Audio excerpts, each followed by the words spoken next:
Happy New Year, everyone, and welcome to Project XTalk, an Xbox podcast, episode number 117, presented by Save the Game Media. I'm your host, Kevin, and today I'm joined by my co-host, Mr. Physical Copy. Ethan, how you doing, buddy? Oh, I'm doing great. I'm getting over COVID. I'm on that tail end right now. I don't even think I mentioned that in the show. I did test positive for COVID. Took 3 years. Lived in Texas for 2 years. Didn't get it, Kevin. Moved to Vermont, one of the lowest caseloads in the whole country. Within the first week, I get COVID.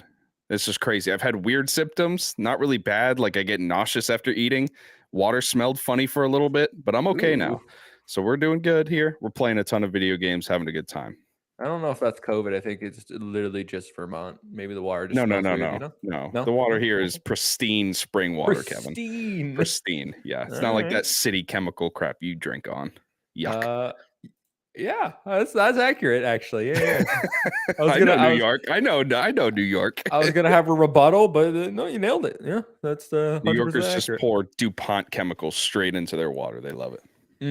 Well, as I was telling you before the show, I'm in the process of moving, so all the lovely expenses that come with that. Don't quite have to start packing yet because I still got 20 something days, and I don't really own that much stuff. It's gonna take me like I don't know 2 hours. Don't let that get away from you. Don't be like 2 hours. It's gonna take 2 hours. Let's wait until the last day. Not a big deal. Don't do that, Kevin. I'm telling you, give yourself a couple days.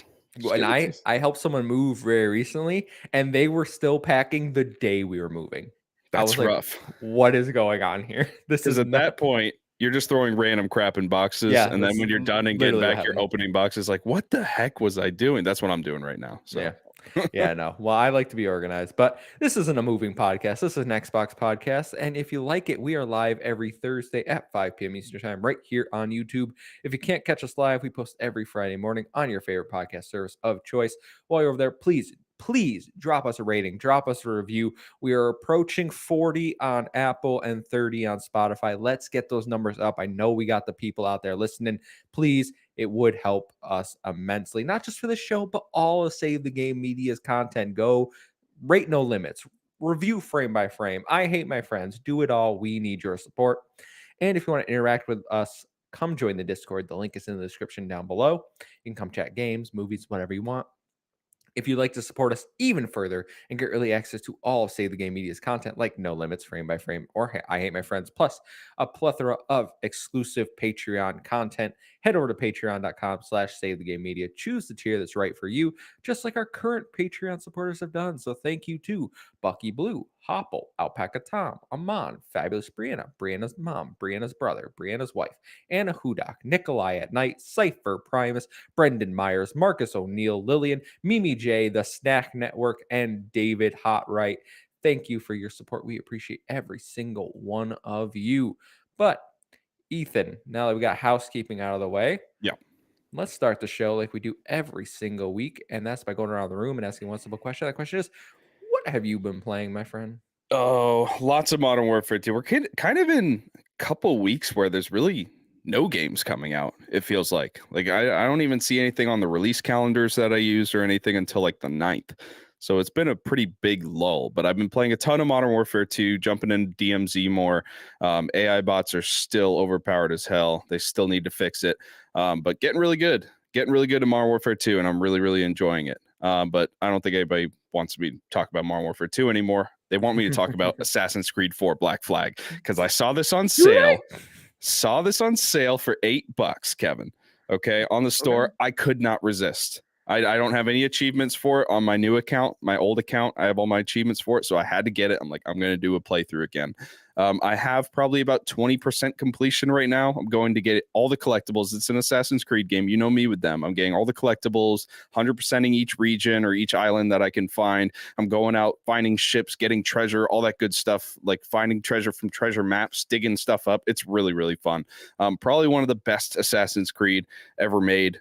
Definitely probably one of the best games made during the 360 PS3 era.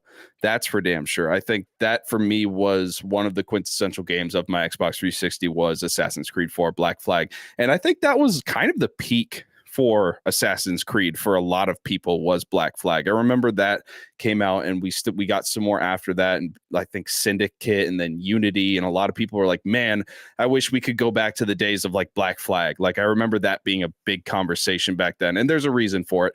The game still holds up. The game is still incredible. It's gonna get compared to another game that's coming out by Ubisoft this year, which we might be talking about a little later, Kevin. And I can confirm that it still holds up better than anything I've seen in the previews for Skull and Bones. So I can't wait to have that little bit of a conversation. But Assassin's Creed 4 Black Flag, I don't know if the sale is still going on in the Microsoft store. It was like $8. I mean, it is so worth it to pick up this game. So much fun doing another playthrough, probably like my 5th playthrough or something like that. But really enjoying it, getting a bunch of achievements, having a good time with it. I know you hate it. It's an Assassin's Creed, but hey, one of the best ones out there. Ghostly March in the chat says Black Flag is overrated in my opinion, and I love Assassin's Creed. I'm not even going to entertain that. That's crazy. That's a crazy take. That's tough. That's tough. I mean, who's really to say whether it's good or not good? The mechanics of piracy in that game, to me, were so novel at the time. I know there were some pirate games at like Sid Meier's Pirates was back during the original Xbox or whatever, but this was the like first game that I can think of where you could like pull in other ships and jump on the deck of another ship in open water and fight enemies and stuff like that and plunder, and it had all these different islands you can explore. It was huge back in the day. I know today maybe you look at it and you're like, whatever, but back in the day it was a big deal to be able to do these things, and it's really exciting. Tando says I hate boats in games personly. No one ever do. No one in the chat is so many boats in video games though. That's a lot of games with boats in it. I'm trying to think, is that true? And I gotta say, I don't off the top of my head, I can't think of many games. Requiem has a boat in it, Kevin. You don't but it has the boat. Okay, they didn't say that they hate driving a boat. They just said they hate boats. I think it's implied that it's I think they just hate boats, Kevin. The boat. I think they just hate boats. I hate anything that floats on water. It's terrible. Well, that's a fun little throwback going back to the deals. I said last week, all right, that I didn't buy anything from the store. Okay, I was like, there's nothing really here. Well, that all changed Sunday night because I went on the PlayStation store and I saw 2 games on sale. Yee's Memories of Calcada or Selkada or whatever. I don't know how to say that last word. And Yee's Origins. Yes, 2 Yee's games. I got them for a combined $20. And let me tell you, I have beaten Yee's Memories of Selkada already. That is a port of a PSP game. I believe it's PSP. It might have been a Vita game. Anyway, better than Crisis Core. All right, I beat Crisis Core a few. I know Square like remade it, may look all better and stuff. This game plays way better than Crisis Core does, even just being a port and not really anything improved. The story was really good. I think Yeez is quickly becoming one of my favorite JRPG like series. Picking up on that. I know it's really good. I don't understand. Neon Falcom, which we've had shout out to them. They often give us review codes, and we really appreciate that. I love this series, but the one they seem to be focused on is their other turn-based JRPG series, which is Trails. And while I enjoyed my one experience with Trails from Zero, and I'm looking forward to Trails into Reverie and Trails. I forget the other one coming out next year. There's another one coming. I can't even think of it. Azure. I wish they would focus more on this. I know they just announced that there's one coming, I think, in 2024. That one has a boat. They literally said you could drive a boat in that game. So they don't like it, Kevin. No, they're out. This game was great. Both of these games are essentially prequels because Memories gives you a look at Adel's like first adventure, like how did he become who the adventurer in the other games are. So it gives you like his first mission. It was a really good story. Introduced some like god stuff, like religious figures and stuff. And then I went to Yee's Origins, which doesn't have Adel. It's a very distant prequel where it's like, how did demons come to inhabit the lands? And from what I've read, this game is very short. It's like 10 hours long. So I'll probably have this one beat next week before One Piece comes out. But there are 3 different characters you can play through in it, so I don't know if those like change the story or it's simply gameplay mechanics. But this one is very heavily leaning into religious themes. It's like your goal is to protect like the chosen um angels or priestesses, and then you have a bunch of it's super different in tone Sounds compared to the cool. other game. Yeah. Yeah, it is. It's very cool, and it has this nice little it's pixel art, so it's beautiful. By the Hmm. way, beautiful little pixel art, and but they keep the action. Like I can jump, I can swim underwater, I can do everything I can in the other Ys games, and that's awesome. This one is available on Xbox, and it's the Oh, only Ys game available on Xbox. I was gonna go buy it over there, and you know what stopped me? PlayStation was $8, Xbox was $20 because oh, I assume they're like, no one's gonna buy this game anyway. We're not gonna put it on sale. yeah. No, nobody's looking at that game on Xbox. How does it stack up to your beloved Tales series? Oh, it's well below Tails, but Okay, all right. it's clearly it's maybe one of the most similar games I've played to Tails because of the action Mm, combat. But what I like about Ys is that it doesn't send you in like a battle arena. You know how when you run to a creature in Tails, you get like a little scene and then you're in a different right. arena. This Yeah. one is just straight up. You're roaming the world. You fight everything in real time, and you just keep Okay. walking on. So I like that. very, very similar in terms of the way they play, combat focused, combos, action skills, but the stories are very different. It's a whole different tone, more kind of more lighthearted, I would say. These games, just by their nature, but more colorful for sure. It's good Uh, stuff. yeah, really enjoying these. So I'm gonna try and knock that out before One Piece Odyssey comes out next week, and then You're gonna have what, 2 games completed before One Piece Odyssey comes out? hopefully that's the goal. Two. That's the Yeah, goal. I should have two too. So I think we'll be. I need to keep up with you this year. I'm gonna do my best. Do my Sorry. darndest. I think I said my goal is 50 for the year, which I know is less than last year, but lots of RPGs coming out this year, guys. All right. Lots of very I don't know long what to tell games. you. I don't know what to tell you. Like, Starfield's at least like 85 if you like it. If you don't like yes. it, it's like 40 something. Yeah, I'm just kind of thinking in my mind like JRPGs, Western RPG. There's too many RPGs coming out for me to realistically be like, I'm gonna play Oh man. 100 games this And year. watch them shadow drop Avowed. Don't know. No It's way. too much Xbox. No, it's not happening. Well, Ethan, now that we've gotten through what we're playing, we can jump into the news for the week. Only a few news stories. So, story number one, Xbox's 2023 lineup.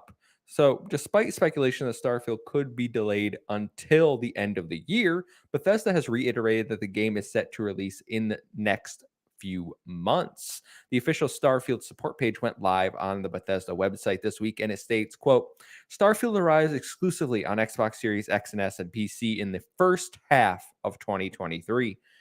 Also, adding to Xbox's first party lineup is Arcane Studios' upcoming exclusive Redfall, which, according to Jez Corden at Windows Central, is targeting an early May 2023 release window. So we could see these games released not that far apart if rumors are to be believed. Ethan, how you feeling? I feel like they're going to make both of these release windows. Two reasons. One, they've already delayed both these games well past the date that they were supposed to come out. And two, these are the two games that Xbox has been advertising for the longest time alongside Game Pass and alongside upgrading yourself to the next generation of gaming and Xbox. So far, if we're just looking at last year, there hasn't been many reasons to buy a Series X for players. We're not getting a whole lot of first party games, right? And I think it's time for Xbox to start showing off all these different dev studios that they got. And Starfield and Redfall specifically are the two games that they have really been harping down on, saying these are the two games. These are why you want Game Pass. This is why you want to invest in the Xbox ecosystem. If they don't meet these targets and they delay it again, maybe to the end of this year or even into next year, God forbid, it's going to start looking really shaky for them. So they have to hit these targets. I think all the dev teams know that they got to hit these targets, and I think they've had a lot of time to work out the kinks. I don't foresee them crunching or anything. I think this is going to go fine. That might just me being optimistic. That might just be me being optimistic. Let's hope that's not the case, though. Yeah, so maybe maybe it's me on the hopium, as the kids say, right? That's what the kids say these days. Opium. The hopium. For me, I think Redfall, we seem to have more concrete rumors that Redfall is looking at May. There was the rumor That's that a much smaller game too. So yeah, rumor yeah, that first of all, that game was scheduled. Apparently, it was supposed to come out last summer. I think was the original release well, date, which no one ever believed it was coming out last no, summer. That no, was ridiculous. The rumors seem to suggest that the first week of May is Redfall's release date, and then it might have some sort of early access period, kind of similar to what they did with Forza Horizon, where maybe if you buy like a premium edition, you can get like early access for a few days. But even then, it'll go into Game Pass.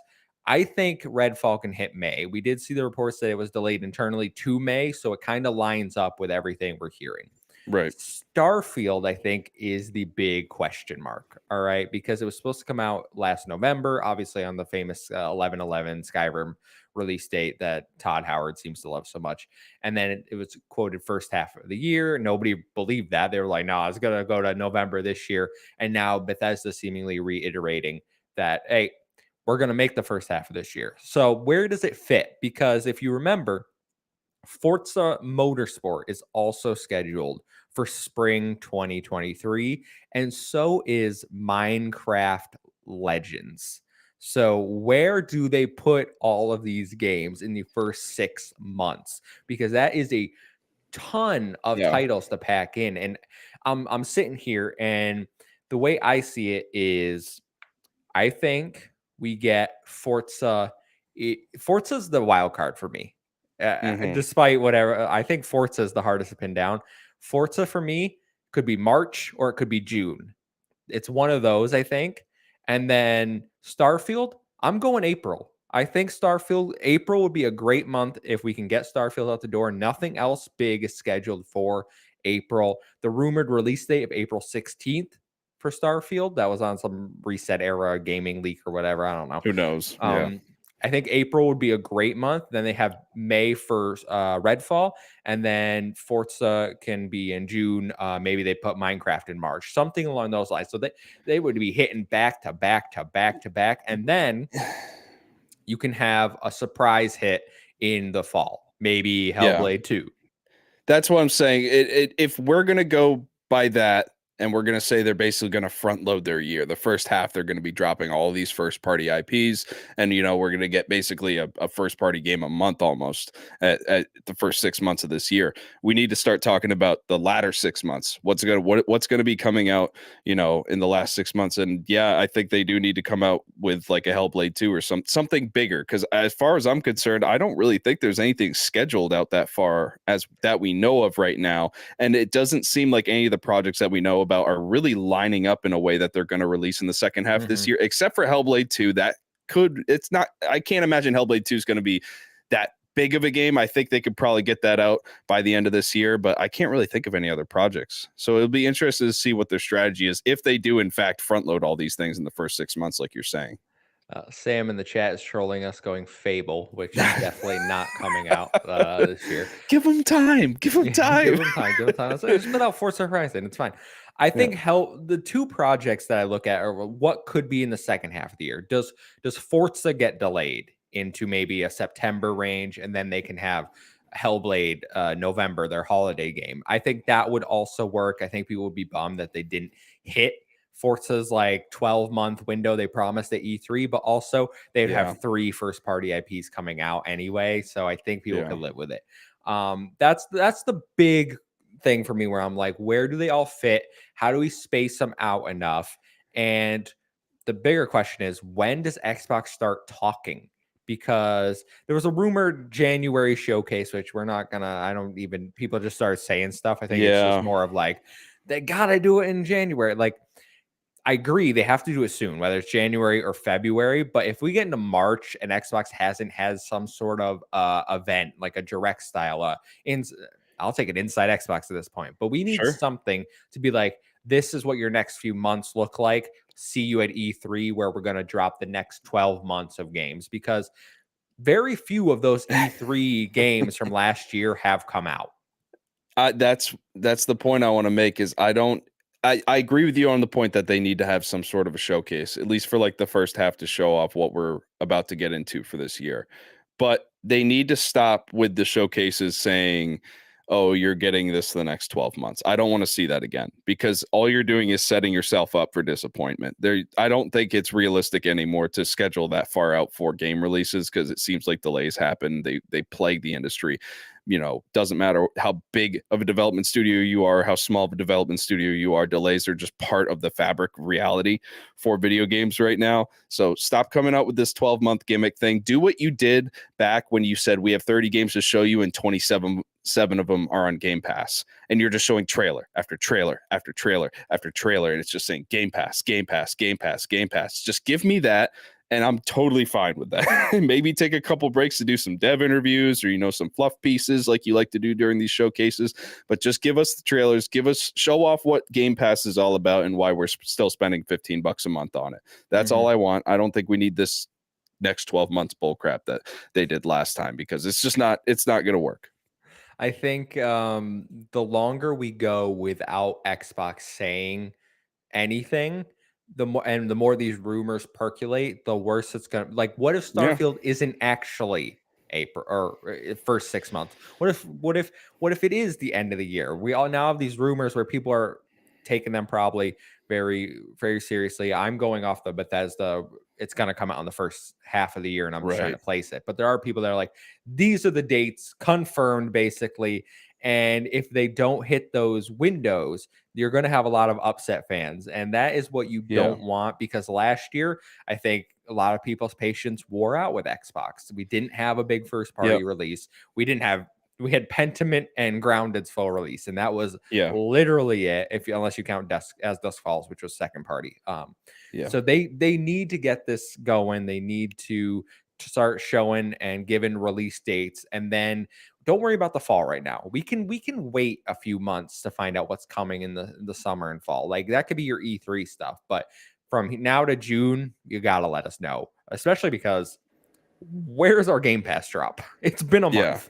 And they also skipped the Game Awards. That was very high profile. Everyone was talking about that. And I wonder if that was just the case where they didn't want to show off all these things and then not meet deadlines again, so close to when you're showing them off. Like, I feel like they're waiting until they have concrete proof, like from Todd Howard and the team, like, yeah, we're ready to hit the mark. We're ready to release Starfield. I think then you're going to have a massive showcase with a lot of different stuff showing off, but the headliner is going to be Starfield before it comes out. That's what I hope. We'll see if that pans out. I don't know. It seems like Xbox is being really quiet recently, and it's interesting. They got a lot of stuff to talk about, so I don't know why they're being so quiet about stuff. No idea. And just to address, because I see Tay in the chat going, if Starfield and Redfall even get delayed to the end of the year, it's okay, because Game Pass is actually kicking ass. Ultimately, the vocal minority will be upset. I agree. Most gamers won't. I think Game Pass is in for a fantastic year based on all the games we have. I do think that if they say, hey, you're not getting these to the end of the year, it's still a bad look, because then what was scheduled for 2023? Because these all were 2022 games. So what was going to come out this year then? Like, we just need to get into a rhythm. They need to start releasing things on that quarterly basis that Phil said, this is our goal, to have a big game into Game Pass every quarter. And we still have yet to see that. Still waiting. Hopefully this is the year they can actually deliver, because I'm getting sick of being like, next year's the year. See, and like you and I have said before, we're fine if Game Pass is just a AA and indie gem machine, right? And that's what we enjoy. We enjoy playing those small experiences. But I feel like the majority of the consumer base are looking for those massive hits like Starfield, like Redfall, to come out on Game Pass so that they can enjoy that. I think that's what they're advertising to, is that, casual market. We'll see. Perfect time. Sam. There's a fire alarm going off every time I'm recording. There seems to be a fire alarm. Apologies, everyone. Stop setting fires, Kevin. Ethan, can you read the next story? Do you have the document up or no? Absolutely not, Kevin. I do not have the document. It's over. I can read it. All right, we're good. We're good. Sorry. Apologies to everyone. The town is burning. I'm going to die. Kevin just keeps setting fires. But Bethesda have Bethesda have announced a union. So this comes from Samuel Tolbert at Windows Central, who writes, just 3 days into 2023, quote, over 300 Bethesda software employees successfully unionized. The union includes QA testers from across the different ZeniMax studios in the US, including Arcane Austin, Bethesda Game Studios, id Software, and ZeniMax Online Studios. This is the largest union in gaming history, the gaming industry history, and has been voluntarily recognized by Microsoft. This is awesome. I mean, for two different reasons. One, this is, like you said, the largest union in the game industry, and two, because it was recognized quickly by Microsoft. There was no pushback by Microsoft. A massive multi-billion-dollar company said, "Sure, go ahead." They had absolutely, they didn't balk at this. They didn't blink an eye. They said, "Fine, you guys can unionize." That gives it a lot of legitimacy. That gives the union movements throughout different video game studios across the world a lot of legitimacy. And I think that's a big deal. And I think that also reflects on Xbox's corporate culture, which is good. And I think that comes from the top down. You have people like Phil Spencer and Matt Booty, who are solid guys that are actual gamers, that just want to see the best product put out. And yeah, they're in the business of making money. We all know that, but at the end of the day, there are people that do that better than some. And I think Phil Spencer is better than some of these other guys like Bobby Kotick out there that are trying to union stomp people. So I'm really happy that Microsoft decided to recognize them really quickly, and I'm really happy for these workers. Hopefully, they get some better deal. They get a better deal out of this union, contract. Yeah. I agree with all your points. I think this is great. The more we can get this going in the games industry to avoid things like crunch, unfair labor conditions, unfair Low pay. pay. Fantastic. That's that we can have a conversation about that. But also, I want to kind of want to push back on the point you were He's a saying. union buster, folks. No. Nothing to do with the union, but Microsoft being like, "This is great. We approve." I honestly think that They could fight tooth and nail right now if they wanted to.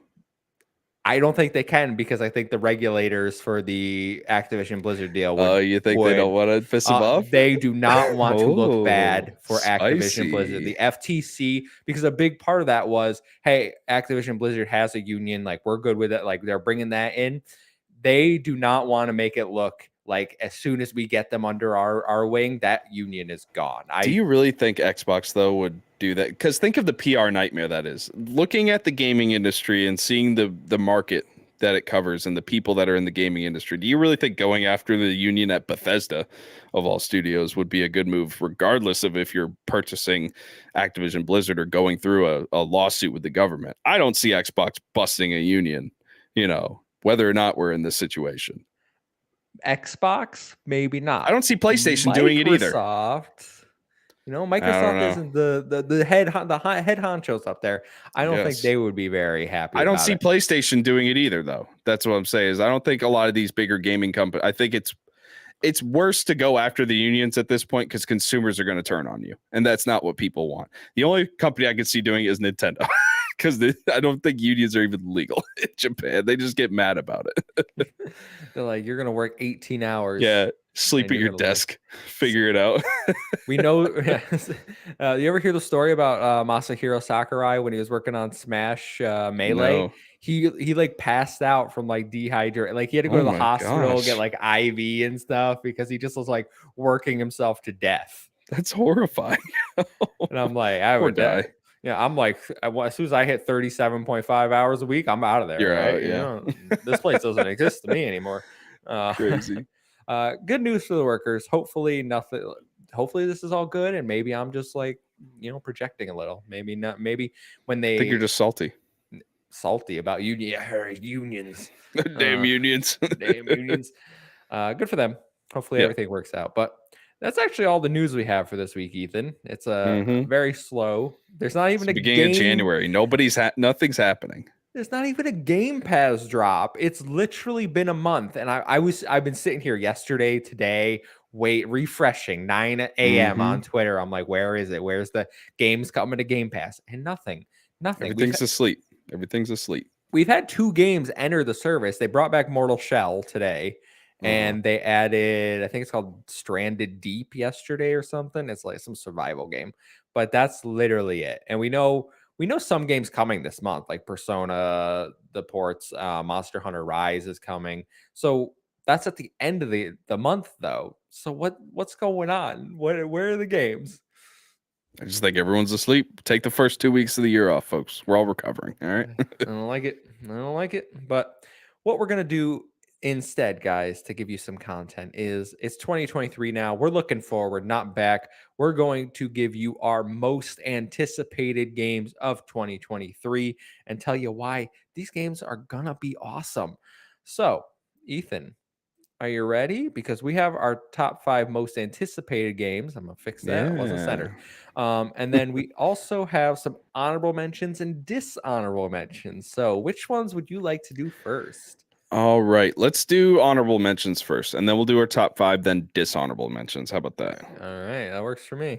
All right. First honorable mention, which it's going to sound like a game that should be on the top 5, but it's not, is Marvel Spider-Man 2. Okay. I love Marvel Spider-Man. I platinumed it. Okay. It was one of the first games I played when I got the PS5. I still haven't played Miles Morales.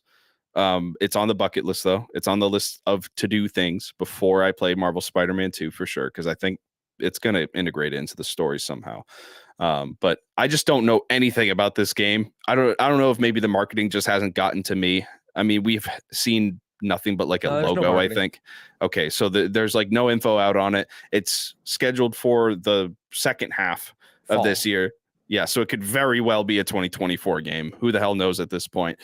So I don't want to get super hype about it this year, being like, oh, we're going to get Spider-Man 2 this year. I don't want to get myself too excited. So that's going to be on my honorable mentions list because I just don't want to be disappointed. But I'm excited for it. It's going to be a good game.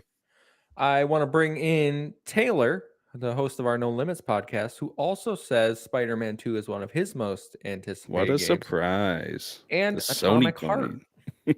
Nice. He's Okay. excited. Yeah, he's got one from each, even though Atomic Heart's Heart's also but... on my honorable mention list. So Looks you and him are... it's a wild card. I don't know how it's going to be, but it looks wacky. I'm excited for it. Yeah, I haven't played any Spider-Man game. Don't come for me, people. All right, Don't add him. Don't at him. Don't at me. All right, I know I should play it. Will I play it? Probably not. But I know it's a Go thing at that him. I Go should at have him. done. I know it's a thing I should have done. I mean, it's gonna be cool. It's gonna be awesome. And It's going to be a big thing. we didn't get that in fantasy. No limits. Got that No, in no fantasy. limits got it. Yeah. Yeah. Sam in the chat. No questions asked. Final Fantasy Rebirth, Armored Core 6, Pikmin 4, and Last of Us Faction All of those 2 games are have my a threat most of getting delayed out of 2023. He just named the games that we need fantasy, like we counterpicked or you know. Those are some dangerous hype games, Sam. I don't have trust in a lot of those. You want me to give mine next? You want me to give my let's honorable? go. You do honorable. All right, my Go honorable. back and forth. My first honorable mention is Clive and Wrench. All right, Yeah. this game looks awesome, and maybe I can pull up some video here or something. You think we'll get copyright if I show video of this game? No, not gameplay. Oh, okay, cool. Unless there's music. No, I'll just mute it. So this game is a 3D platformer in the vein of Ratchet and Clank, and I will show you what. Because when I say in the vein, I mean they are very much just ripping off Ratchet and Clank in Straight the ripping best off. way possible. Because with love, ripping off with love. yes, with love. So we'll here. I'll look at this. You play as a rabbit with a monkey on your back, very much like Clank hangs. You can twirl him. You can glide through the air. It's collectathon. You know, I love my collectathons. So this game, I think, it's not gonna win any awards. All right, it's not gonna do anything. This is a very much a double A or A platformer. Yeah. But you know what? I love those. KO the Kangaroo last year. Loved it until was so bad. no, man, that game was I hated that great. I game. loved that game until it ate my save file and prevented me from getting the 100%. Then There you go. it was dead to me. But I'm excited for this game. I think it looks great. I'm definitely going to check this one out, and I think it comes out in February. Good stuff. What is your next honorable mention, Ethan? I'm gonna combine these two. Like a Dragon Gaiden, The Man Who Erased His Name, and Like a Dragon Ishin. Yakuza is a series that I don't know what the hell is going on in. I don't know any of the characters. I don't know the storyline. But from what I've played so far this year, and this is all I played of Yakuza was this year. I got introduced to it. I've loved every second of it. I played through Lost Judgment was the first one that I bought and played through. absolute blast playing through that game. Played Yakuza 0 a little bit on Game Pass. Yakuza Like a Dragon I played on Game Pass. All very fun games. So I'm ready to jump into this world of Yakuza. I know I got to go back and play some of the older ones, but honestly, I'm playing these games at this point because they're just so fun and goofy, and they're just a great time. I really don't think I need to know the story, and I'm sure the story's great, and I'm going to get it eventually, and I'm going to figure it out eventually. But right now, this just looks fun. Look at this, samurai swords, revolvers. I mean, it's just, it looks wild. I mean, I'm going to have such a blast with this game. We're going to have a great time playing it. There's going to be a lot of people in the server, I think, playing it, that we're all going to talk about it. So I'm excited for both of those games. 2 more Yakuza games to play this year. I think everyone should get hype about that. Yeah, so both of those were actually on my honorable mentions as well. Nice. So we can combine this conversation because Yep. as people that have listened for a while know, is I think Yakuza Like a Dragon, which they've now just called the series Like a Dragon. But Yakuza Like a Dragon, or Yakuza 7, is one of my favorite games of all time. It's in my top 10 list. I absolutely love that game more than I can say. Ichiban is amazing. But when I went back and tried to play previous Yakuza games, they didn't really click with me. And I don't know if it's because I think the combat differences, where one is turn-based, one is action-based. They're also pretty old. Exactly. Or they just haven't aged that well. Yeah. But I'm going Ishin, I'm in on. I'm going to try to pick up Like a Dragon Gaiden for Kiryu and see what he's been up to. I actually watched a recap of the previous stories. It was like 4 hours long. That's what I need to do. Yeah. Didn't make any sense to me, bro. Oh, okay. I watched 4 hours of this. I was like, I haven't the slightest idea what happened in these games, because nothing they said was making sense to me. That's funny.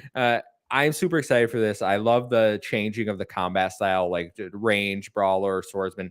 That looks sweet. We haven't seen anything from Like a Dragon Gaiden except the CGI trailer. Hopefully both of these hit this year, and I have high expectations for both of them. Yeah. Can't agree enough. Do you have another one, or because I have one more? I do have another one. All right. Atlas Fallen. Oh. If you don't remember what this is, I do remember this. I can remind you, because this game is coming from one of my favorite publishers, and that is Focus, which, as I say, Ethan, what do I say? They don't miss. They don't miss. Doesn't miss. Okay. Hard Space Shipbreaker, Kevin, one of the greatest games ever made. Love it. It's coming from Deck 13, which I'm less familiar with, but I trust Focus. We got a CGI heavy trailer at the game. I think it was Summer Games Fest, I think. Opening Night Live, actually. That might have been it. Okay. It was one of those Jeff Keighley events in the summer. But I love the art style, the look of this world, the ruins, everything going on. Very sand deserty. And we didn't get much gameplay. I'm trying to. This is still a CGI combat trailer. Where's the? There was a little bit at the end, I feel like. Yes, there's a little bit, and it sees you like glide. I think it's the fully gliding. co-op. You can glide through the world together. I just think it looks very cool. Now, this game could come out, could be a 7, and I'd still be okay with that. Still gonna spend 60 hours in it. I'm gonna be swimming in 7s this year, let me tell you. So I think that one's one to keep an eye on. I'm excited for it. Not like it's not one of my most anticipated, which is why I gave it an honorable mention, but I am excited for it. Yeah. My last honorable mention, and if you have been watching this show at all, I'm sure you've heard me talk about Coffee Talk. One of the greatest indies ever made, one of me and my wife's favorite games. The creator of Coffee Talk unfortunately passed away after 1 came out, but 2 is coming out. They were able to finish it, and I am so excited for it. It's coming out this year. So a sequel to one of the greatest indie games ever made. I have no idea where they're going to go from where the story ended off in Coffee Talk 1. But I'm really, really interested to see what's happening. I think I saw a couple previews. It doesn't show you much about the story or the gameplay, but it's very unknown. But I have nothing but trust for this team that's making this game. It's going to be an absolute blast. So if any of you haven't played Coffee Talk before and you're a fan of these, smaller bite-sized indie experiences, it's not a long game. You could knock it out in a weekend. It's incredible. Throw on some headphones and play that game. It's just a beautiful video game. It's emotional. It's fun. The mechanics of making the coffee are kind of fun and goofy. You know, there's time trials, so if you're a more fast-paced gamer and you don't feel like just sitting through dialogue, you can play that stuff too. But love Coffee Talk. I think Coffee Talk 2, Hibiscus and Butterflies is going to be really fun. So that rounds off my honorable mentions. Sam says Coffee Talk 2 is a thing? Yeah. Exclamation point. Coffee. I think it's like Coffee Talk Chapter 2 or something. Hibiscus and Butterflies. I forget how they marketed it, but yeah, it's coming out. Second game. Really, really excited. I've been following it for a very long time. I'm ready for it. Ready for it to come out. Well, that's those are our honorable mentions. Keep an eye on those. But now it's time to get into the meat and potatoes, our top 5 most anticipated games of 2023. Ethan, I'm gonna kick us off. All right. And if this is on your list, feel free to let me know. Yeah. But number 5 has to be it's an RPG, folks. Final Fantasy 16. Oh, baby. Coming from Square Enix. Yes, I know this is an Xbox show. This is a PS5 we like all video games. Stop it. But man, does this game look so incredible. Man. I love the return to sort of medieval style time knights and all that. That is more the fantasy I'm looking for. Final Fantasy 15 didn't really hit with me all that well. Driving around in a car and everything, like I felt like a boy band. It was a whole thing. I played it. It was fine. But this looks like what I want. They have it seems to be a much more mature Final Fantasy, which I love. The combat system looks crazy, numbers flying everywhere, Devil May Cry style. Love the numbers. Yeah. And just throwing it out there, the voice actors for Amicia and Hugo from A Plague Tale are in this game. That's reunited. true. So I already know the voice cast is going to be good. Maybe I'll play it in English just to hear them.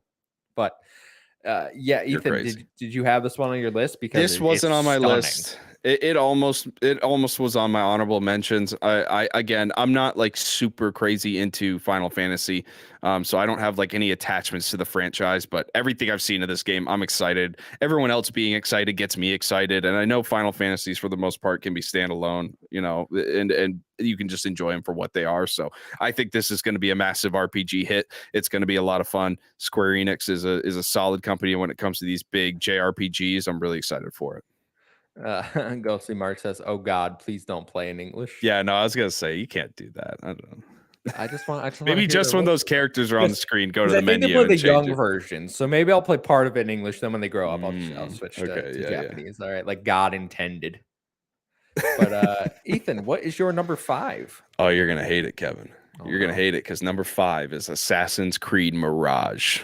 Okay, anybody who's been watching this for any length of time knows I'm an Assassin's Creed fanboy. I love Assassin's Creed. I'm unashamed.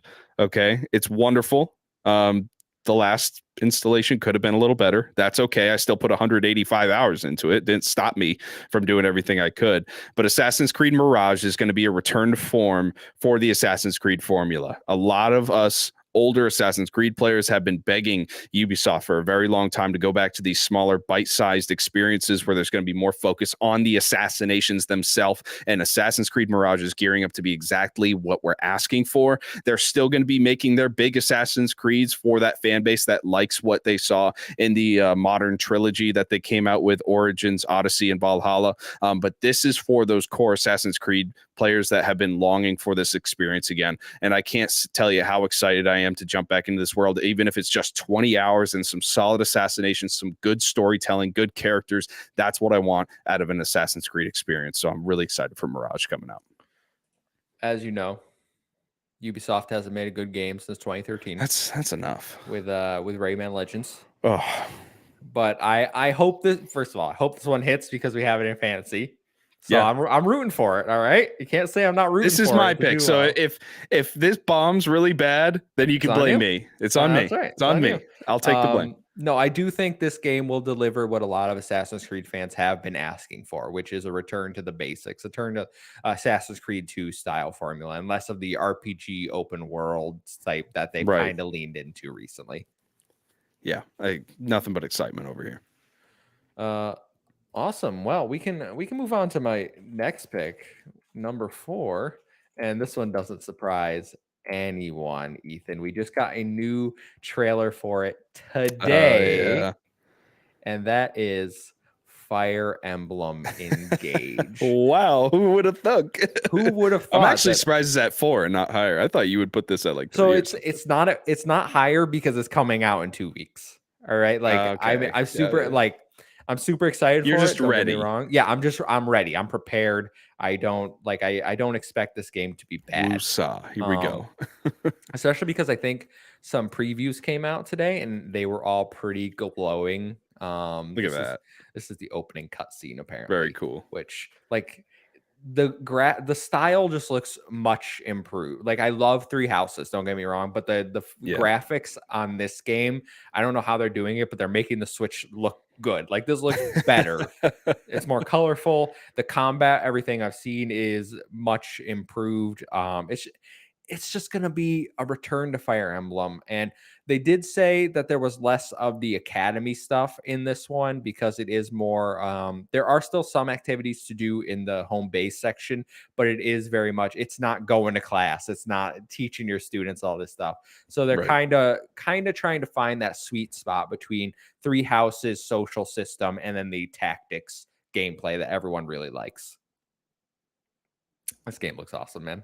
It looks cool. I'm glad. The only thing is his hair is still stupid. Like I might just I play remember you talking about the hair. I might just play as the girl character because at least her hair design looks good. Like when it's on him, it looks It's not about dumb. move sets. It's not about armor's class. It's about the hair, Kevin. It looks so dumb. Oh man. But yeah, I'm excited that January 20th, I'm gonna be playing that. I wish I could take the day off and play it, but I gotta save my time off for moving. So I will be playing it as soon Real as life, possible. gross. Yeah, and then Horrible. we'll probably have a review for Save the Game Boy, a Patreon exclusive Nintendo podcast in February, I imagine. Yeah. So Absolutely. look forward to that. But Ethan, you want to hit me with your number 4? Yes, I do. It's gonna be Star Wars Jedi Survivor. Oh my gosh, it's coming out. It's happening, Kevin. Jedi Fallen Order 2, what we've been talking about for so long. It's Jedi Survivor, and it's coming this year. My third favorite Star Wars game of all time. There's no chance it cracks Republic Commando or Knights of the Old Republic 1. But Fallen Order is my third favorite Star Wars game of all time, and Star Wars is my favorite, I don't even know what to call it, universe of IP of all time. I'm a huge Star Wars fan. I can't get enough of it, and this game is just it has I don't care if it's literally the same thing as Fallen Order, just in different areas, kind of like how God of War Ragnarok was compared to 2018. If they just do that, then I'm going to be happy as a pig in mud, Kevin. I'm going to have a great time with this game. Just seeing some of the combat features that are expanded here look fun. Rideable mounts. We're seeing different traversal. It looks like the areas you're going to explore are bigger. This game's got nothing but hype. The performances by the cast are incredible. I'm so excited to meet these characters again and see what they've been up to and to join in on their adventures again. God, I'm so excited for Jedi Fallen Survivor or Order Survivor. Jedi Survivor. Star Wars Jedi Survivor. Yes. Oh, it's going to be great. It's going to be fun, Kevin. Yeah, this is what I haven't played Fallen Order. And I probably won't play Fallen Order, but I'm not that big into Star Wars, you know. I like the movie. I respect the movies, but this game graphically looks stunning. This looks like a next gen experience for sure. I can, even as someone that hasn't played the original, I can tell just by comparing gameplay, like they've changed a lot. They've improved systems. Right. It looks massively improved. So that's a big one. March 17th. That's gonna be a lot of people excited for this game. Yeah, absolutely, man. All right, Kevin, number 3, hit me with it. This one might surprise you. Let me tell you. Really? This one could very well surprise you. So let me pull it up here. Oh, you're gonna line it up before you say it. Number 3, Crash Team Rumble, baby. Let's go. What? Wait, you were saying how much you thought this was gonna flop like the other day. You were like, this is gonna suck, isn't it? Critically, this game's going to flop. That's right. Yeah, Fantasy Critic, you were saying, isn't it? Yes. Do not pick this game for your Fantasy Critic. No. In terms of me loving Crash Bandicoot, I'm in. All right, I'm gonna be playing this game. Okay, a lot of Activision Blizzard games are like, I'll wait for Game Pass. That's what, I don't care. It's a 4v4 competitive multiplayer game. I don't know if it's free to play or what, but I'm gonna be there because it looks so much fun. Even if I just hop in for an hour every so often just to play, get some Crash feel. Like that's all I need. I love Crash. I love Crash Team Racing. I love all the Crash Bandicoot games. I'm gonna play this game. This is one of my most anticipated because and I think a lot of people probably won't see that coming. And I'm excited for it too because it seems like they just took the art style, the character models, and to the sort of mechanics of movement and everything from Crash 4, and they're just putting it into a multiplayer venue. That's not. I know Crash 4 had some multiplayer stuff in it, but nobody really cared about it. This is like a dedicated multiplayer thing. Really cool. If this is free to play or under $20, I guess I should say. I'm in with you, Kevin. I'm going to be there day one. I'm going to be playing this game. What did you say? It's 2v2 or is it 4v4? Well, they announced 4v4. 4v4. So yeah, the only thing It's they've going to be announced good. It's going is to be that fun. it's 4v4. You collect Wumpa fruits. You gotta score points. Whoever has the most Wumpa fruits. I hope there's like some map variety and some different types of strategies because it'll be exciting. Look, And we're going to Sam, play this game for a week or two, have a really great time, and never play it again. All right. that's And I'm excited for completely that fine week with or me. two. I'm Yeah, excited that's for that week or two. completely It's gonna be a fine. good Where time. I'm like, Yeah, where we dropping, boys? exactly. Oh, where are we dropping? Draft it, you Wumpa League. cowards, says Sam. Absolutely not. What's your number 3, Ethan? Oh, right. Number 3 is Hogwarts Legacy. Oh All right. wow. This is the game, the type of game that when you were a little kid, you'd be like, wouldn't it be cool if they had a video game where you could do this? I mean, you're getting put in Hogwarts, separated from the books and from the mainline Harry Potter that everyone knows about, which I think is a great move. Okay. And you're basically making your own story in this world before all of that other stuff happened. And you're removed from all of these characters. I'm sure there'll be homages to the movies, maybe, or some subtle hints of what's to come in that universe that's going to kind of give the original fans excited. But this is just going to be really, really cool. It seems like there's a ton of different mechanics packed into this game. There's going to be traditional combat. There's going to be class taking. I'm sure there's going to be relationships that you can build with people. You got all 4 houses. You could be a part of anyone. I'm Ravenclaw. I'm joining Ravenclaw. It's going to be a great time.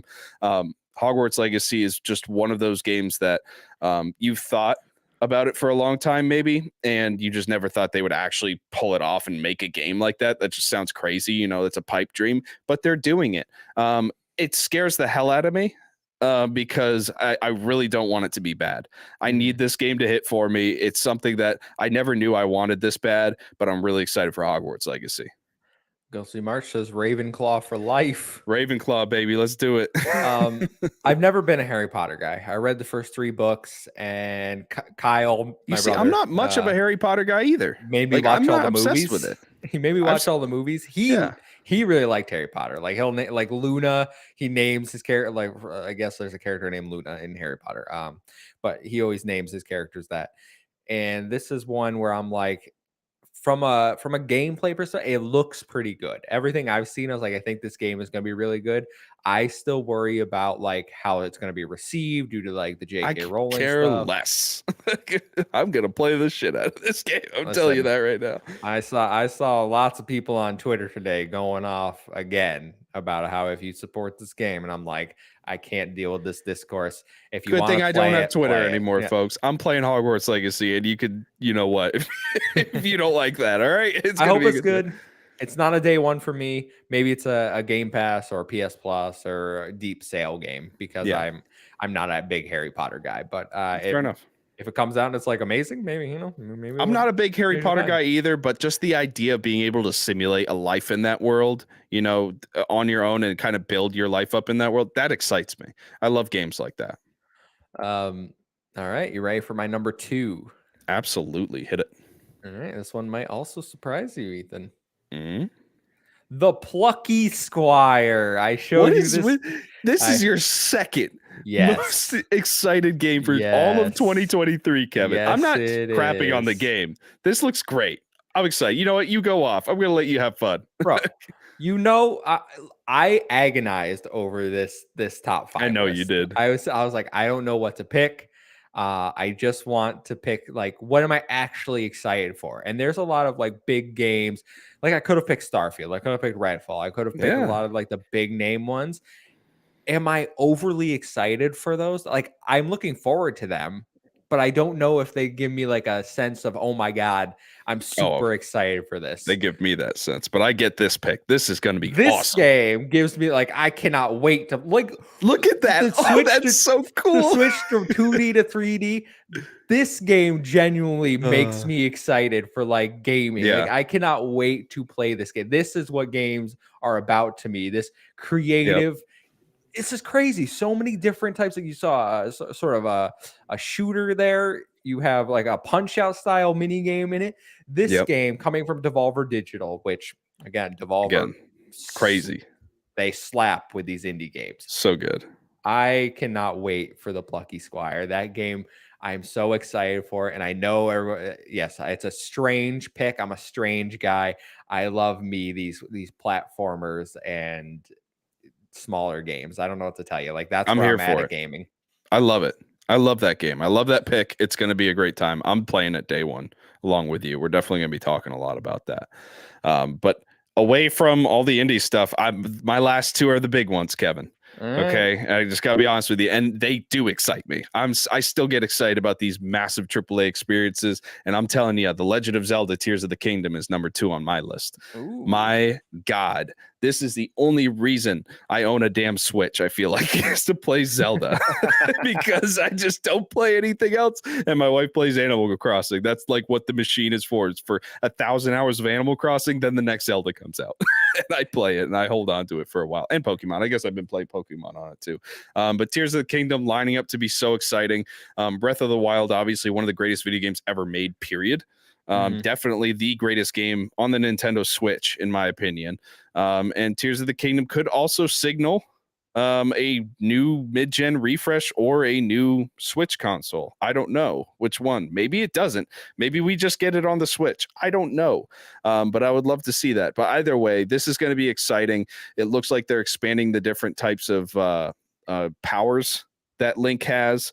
And it's just going to be more of Hyrule. It's going to be more Breath of the Wild, but it's going to have some added verticality to it where you can fly around and teleport up and go through these floating islands. And oh man, it's just going to be so fun to jump back into this world that's been refreshed with added content. And look at this, just jumping off. Imagine all the different secrets around this map. Imagine all that countless hours of exploration that we've done in Breath of the Wild and amplify that. This is going to be so exciting just to explore this world again, go to the different biomes, fight the different enemies, find the different glitches and tricks and all the weird stuff about this world.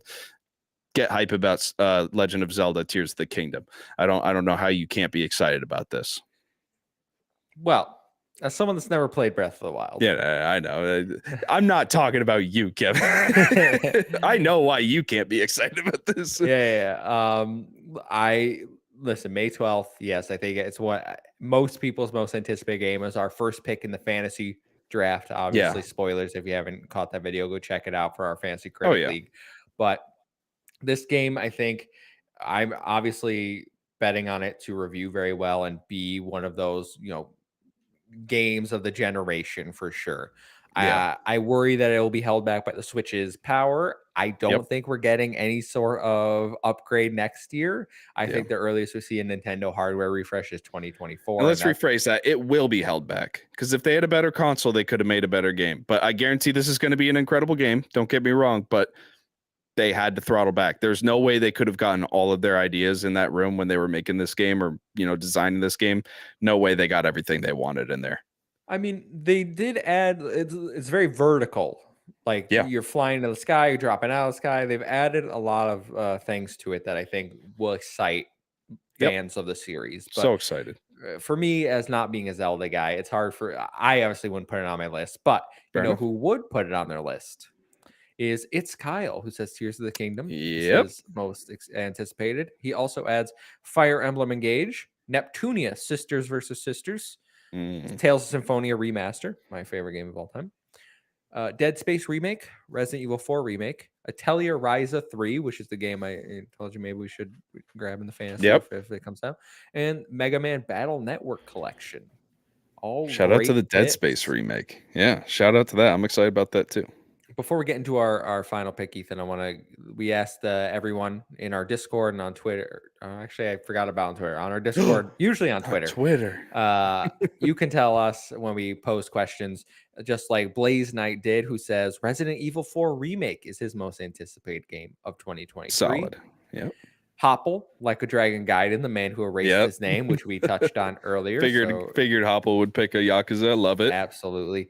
And William from the Outbreak podcast says Spider-Man 2 and Hogwarts Legacy. So you're not alone in the Hogwarts Legacy. Love it.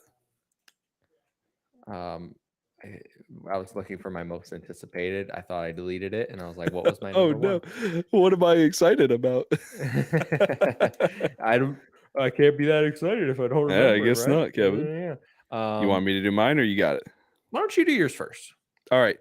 Come on, you know what it is. It's Starfield. I mean, good God. If I haven't said enough about Bethesda and why I love it, it's just Bethesda to me is the greatest video game company ever to exist. And I say that because Fallout 4, Elder Scrolls 4 Oblivion, Elder Scrolls 5 Skyrim, those three games mean so much to me. Fallout 3, even Fallout New Vegas. I mean, both of those game series mean a lot to me. They've always been with me my entire life through thick and thin.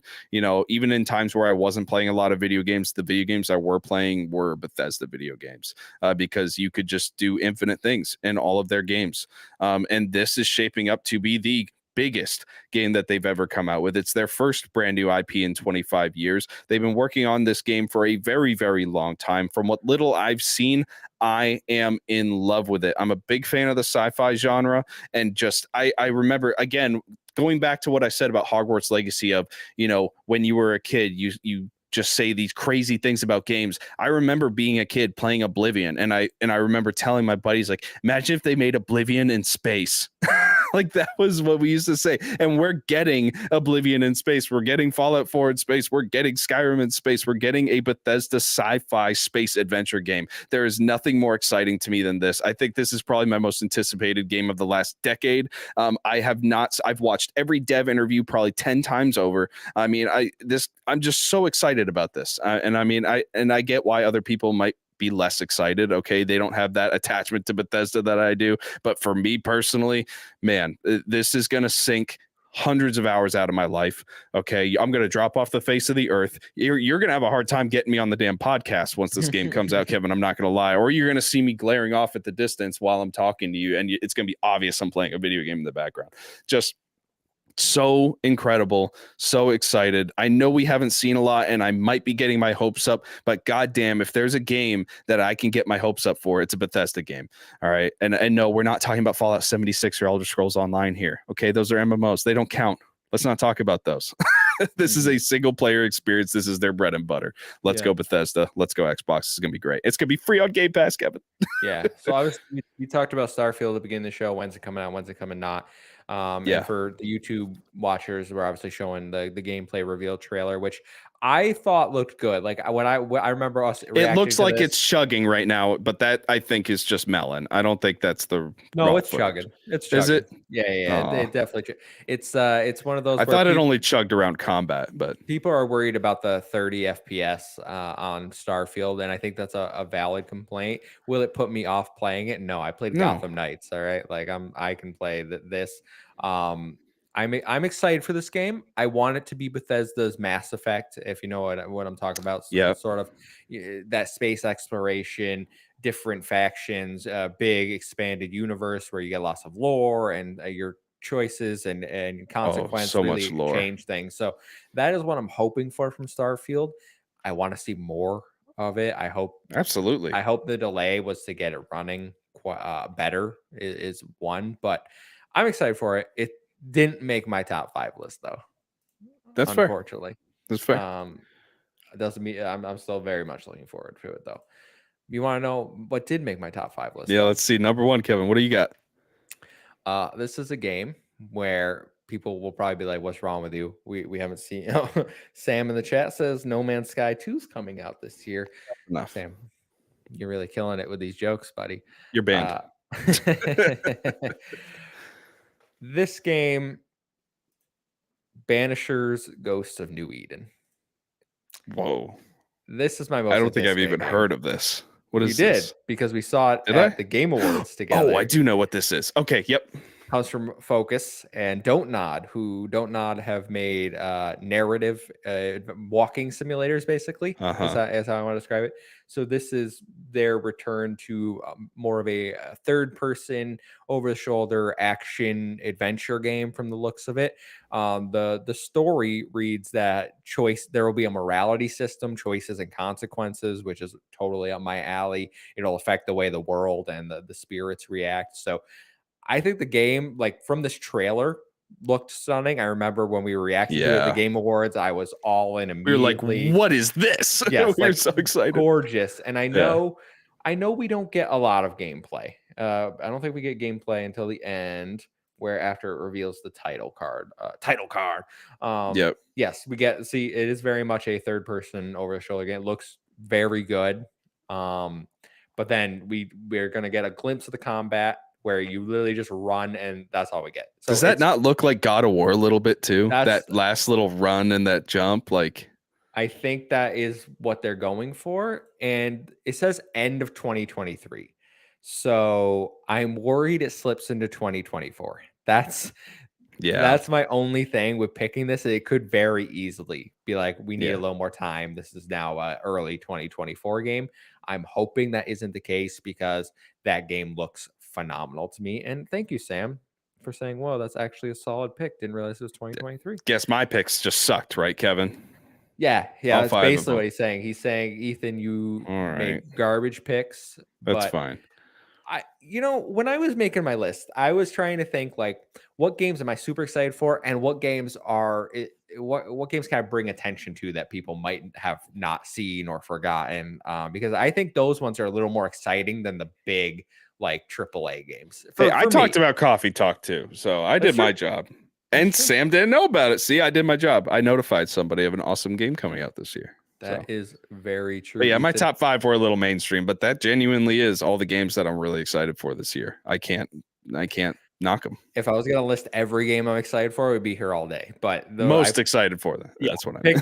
I picked my top 5. I'm sticking with it. I think that's a great list for I me. love your top 5. That's a Picked- great list. It's a Kevin list. Let's be real. It's a very Kevin. Not all of it. List. I'd say like 1 or 2 games are very Kevin games, but the rest of them solid choices. So Ethan, Yeah. you wanted to end on a sour note with our Yeah. dishonorable mentions. These are games that we think are going to be terrible in 2023. Yeah. I'm pretty sure you picked this one too, so I'll do it. Skull and Bones. Yes, I did. This is gonna be wet garbage. It's gonna be the worst game Ubisoft has ever put out. I don't know why they did a whole Ubisoft Direct on it. It was awful. Everything they showed it looked like a shitty mobile game from 2011. Oh, it's gonna be awful. I played through Assassin's Creed Black Flag. The last couple days I've been playing through it. The mechanics of the ship look better than it does on Skull and Bones. This game was in development hell for the longest time. They are just trying to get it out the door. They're gonna take a huge loss on it. God, I know there's people excited about this game. And I'm sorry to anyone who's excited about this game, but Love what good you God, love what you love. I'm not trying to shit on it, but it looks terrible. Okay, I am trying to. It looks awful. This is not something Ubisoft should be putting out. This looks like an iPad game. All right, I remember seeing that ship pull up next to the island, Kevin, and they did a little mini game to cut down the tree. The tree was just shaking and then it disappeared and it said you had wood. You can't even get off your ship. What is this? This is Ubisoft, the people who made Black Flag, Assassin's Creed Origins, Odyssey, Valhalla, and they're putting out this wet garbage and people are eating it up. Stop eating it up. Don't let them get away with this game. It's awful. God, Skull and Bones is going to be bad, Kevin. It's going to be so bad. I'm not nearly as bloodthirsty for Skull and Bones. It's because I love Ubisoft. And seeing this is disappointing as hell to me. This is unbecoming of Ubisoft. Because when I see this, I just go classic Ubisoft, like this is the quality of games they put out. Like, I don't know what to tell you folks. No, I cannot imagine a world where this game comes out and it is anything but a disaster. I'm sorry. It's gonna be a delicious disaster. We're gonna watch it burn, and it's gonna be so funny to watch. It's gonna be like watching Halo Infinite collapse. Like we were all just like, "Yeah, the hatred feels good, doesn't it?" I'll go, and this one might be on your list too because I remember we were putting these together. We were chuckling. We didn't tell each other, but I think Yeah. we Crime Boss Yeah. Rock A City. Yep. Do I love the reveal trailer for this? Yes, Yes. I do. Oh, it Because you was a got breath of fresh Vanilla air. Ice, you got Danny Glover, you got Chuck Norris. Danny All right, Trejo. Danny, Like, you got all the big, like crazy big name actors. oh, Okay, it's so from the 80s. but they didn't show us any gameplay. Oh. It's No, they 40. did. I don't They showed a remember little. It looked like anything. Call of Duty. It looked like Call of Okay. Duty. That's I all it don't looked like. remember a single Chugging Call snippet of of Duty. this. It's on sale for $40, but if you pre-order it, you get it for I think 30, which shows they're very confident in their Wow. product. Okay, they're very confident. I just I don't gotta know buy how. this game. Like, I have to I play it. have to buy this I have to play it, right? Like, I can't let this opportunity pass because, especially getting a physical copy, this is a piece of history. I gotta get this game. You could, you know how so some places were giving away Babylon's Fall copies for free, like GameStop, because no one would buy them. They were like, here you Right. go. Or they give away the cases because like they're just handing them out for free. Yep. This could be another, so you could have a collector's item Yeah, I could. It was a big deal. It of might be a big deal in gaming of history. Boss City, Crime boss, boss, Crime Boss, that's what it's boss called. hog, crime Boss city. Hogs. Oh, it's gonna be so funny. I can't wait. I mean, even if I don't play it, I'm watching gameplay trailers and I just want to see what the story is. Like, what is going on in this city? Watch it come out and it be like one of the best FPS experiences ever. It's just like it does not We just disappoint. look dumb. Like Yeah, game's actually just fire. dumb. Yeah. Yeah, yeah. So keep an eye out for Crime Boss, Rock A City, and Skull and Bones are our two first dishonorable picks. I got one more, Yeah, but if you I want did to, too. Yeah. So I don't. This one is more of a toss up for me. It could be good, but it might be a complete disaster because it has been in development hell for the longest time, and it's finally reemerged its ugly zombified head, and that's Dead Island 2. Okay. Dead Island 2, Dead Island 1 was actually pretty fun. I played a bit of it. Y'all know I'm terrified of zombies, so I didn't play a whole lot of it. But from what I did play, it seemed really cool. I have a physical copy of Dead Island 1 actually for the 360. It's really, really cool cover. But Dead Island 2, it's looking crazy. I would love to explore apocalyptic Los Angeles and everything like that. I don't know if I could barely get through Dying Light 2. I don't think I'm going to get through this. But this game, we haven't seen a whole lot of it. We haven't seen a lot of gameplay. They haven't been promoting it super crazy. And I remember even when it was revealed, it was kind of just like shadow, like dropped, like, hey, pre-orders are up. We're not going to talk about it, but pre-orders are up. Like, it doesn't seem like the studio has the utmost confidence in it, and it has been in development hell for a very long time. So it could come out and it'd be a complete disaster. Or it could come out and be okay. I don't think this is going to be a great game, though. I think it's either going to be okay or it's going to completely just be a disaster. So I'm interested to see how Dead Island 2 does. I forgot this game was coming out. Yeah. I've erased this game from my mind. A lot of people I think did. I know they delayed it again to April, which Dead Island 2 is delayed. Yeah. I honestly, I was just saying, there's nothing in April. There's Dead Island 2 in April, but Dead Island 2? Starfield wants to kind of, Starfield come out in April and just murder beat Dead the Island. crap out of Dead Island 2. Just give it the old Horizon Forbidden West treatment. Just destroy it. That wasn't my last dishonorable mention. All Because right. I'm with you there. All right. It's a bet. But this one might be controversial, okay? And that's fine. Okay. But I genuinely think this game looks terrible. Bayonetta Origins. Oh, come on. No, man. This game You're just looks being so mean. bad. I don't. What Bayonetta fan who is like, I love Bayonetta for the action combat, the over the top giant demons, and Bayonetta and her voluptuous body, Scantily clad. Yeah, scantily cladness is Yes. like, you know what? I really want to play Cozy Bayonetta indie as a child. And cozy indie. yeah, rolling blocks and like, what is even going on in this game? I don't understand. This is a completely different market that they're going for. I don't think this game's gonna be bad for what it is. I think it's definitely not what Bayonetta fans or like traditional I Bayonetta don't know, fans man. really want. I watched the But trailer and I'm like, this game's I think awful. it's just going to be like a cozy indie game type of idea. I don't really remember the trailer that much. I kind of remember some colors, it being a little colorful and like a top down view. It's nothing that I'm jumping at the bit to pick up. But I don't think it's going to be terrible. Like it's not going to review bad or nothing. It'll be okay. Listen, compared to our other games, all right, this is cream of the crop. Okay, this is gonna be great. But the Yeah. other ones on our list, oof, watch out for those ones for sure. Yikes. But that's it. We gave some honorable That's mentions, that. our top 5 most anticipated games of the year, and some dishonorable mentions that we think are going to flop for the year. Let us Yep. know your thoughts down in the comments below. What games are you looking forward to? What games do you think will not do very well this year? We're interested to hear from you. But Ethan, if people want to catch up with you in the meantime, where can they find you? Discord. Come say hi.